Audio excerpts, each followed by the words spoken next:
Hello అండి. ఇప్పుడు నేను కొబ్బరి పులావ్ ఎలా చేయాలో చేసి చూపిస్తాను చూడండి. నేనైతే ఎప్పుడు కూడా కొబ్బరి పాలతోనే చేస్తాను. కానీ మా అమ్మ అయితే కొబ్బరి పేస్ట్ వేసి చేస్తది.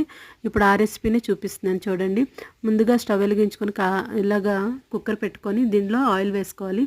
దీనిలో గరం మసాలా వేసుకోవాలి. తర్వాత ఆనియన్స్, పచ్చిమిర్చి అయితే వేసుకోవాలి. బాగా ఫ్రై అయినాక కొన్ని వెజిటేబుల్స్ యాడ్ చేసుకోవాలి. ఇవి కాస్త ఫ్రై అయినాక మిల్ మేకర్ని ముందుగా హాట్ వాటర్ నుంచి తీసుకొని అవి కూడా వేసుకోవాలి.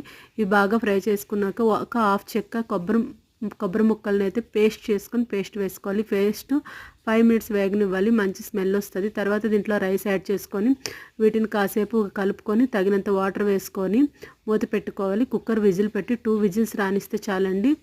ఎంతో టేస్టీ అయిన కొబ్బరి పులావ్ అయితే రెడీ అవుతుంది. ఇది మా అమ్మ రెసిపీ.